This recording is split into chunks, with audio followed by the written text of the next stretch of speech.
MLA Kaushik Reddy అరెస్ట్తో BRS Congress మధ్య dialogue war నడుస్తోంది. రాజకీయ కక్షలో భాగంగానే కౌశిక్ రెడ్డిపై కేసు పెట్టారని హరీష్ రావు అంటుంటే దొంగకు సపోర్ట్ చేయడం ఏంటని బల్మూరి కౌంటర్ ఇచ్చారు. దోచుకున్న నాయకుడిని అరెస్ట్ చేస్తే హడావుడేంటని కాంగ్రెస్ ఎమ్మెల్యే నాయిని ప్రశ్నించారు.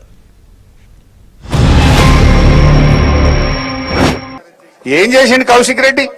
కౌశిక్ రెడ్డి రేవంత్ రెడ్డి తప్పులను ఎత్తి చూపిండు, గట్టిగా మాట్లాడిండు, పోరాడిండు. బీఆర్ఎస్ ఎమ్మెల్యేలను గుంజుకుంటే వాళ్ళ మీద గట్టిగా పోరాటం చేసిండు. బిడ్డ రాజీనామా చేయండి రాబాయ్ అని కొట్లాడిండు. ఆ కౌశిక్ రెడ్డి గట్టిగా అడుగుతుండని ఆయన మీద పగబట్టి నిన్న రాత్రి 12 గంటలకు దొంగ కేసు పెట్టి ఫాల్తు కేసుల అన్యాయమైన సెక్షన్లు, నాన్ బౌలబుల్ సెక్షన్లు పెట్టి ఇవాళ ఆయనను అరెస్ట్ చేసి జైల్లో పెట్టిండు. ఏమైనా మర్డర్ చేసిండా? ఎవరైనా చంపిండా? ఏమైనా మోసం చేసిండా?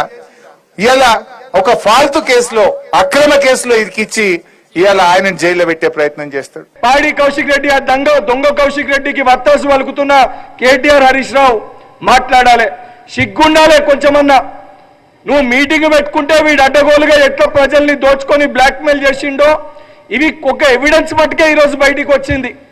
దాని చరిత్ర అంతా కూడా ఆడ ప్రజల్ని మోసం చేసి బ్లాక్మెయిల్ చేసిన చరిత్రనే పాడి కౌశిక్ రెడ్డి. ఇది గతంలో ఇదే హుజరాబాద్ లో అనేక మందిని ఉద్యోగాలు పెట్టిస్తామని చెప్పి మోసం చేస్తే ఇదే హరీష్ రావు కేటీఆర్ దగ్గరికి ఎంతో మంది కంప్లైంట్ చేయకపోతే మీరు సెటిల్ చేసిన సందర్భాలు లేవా?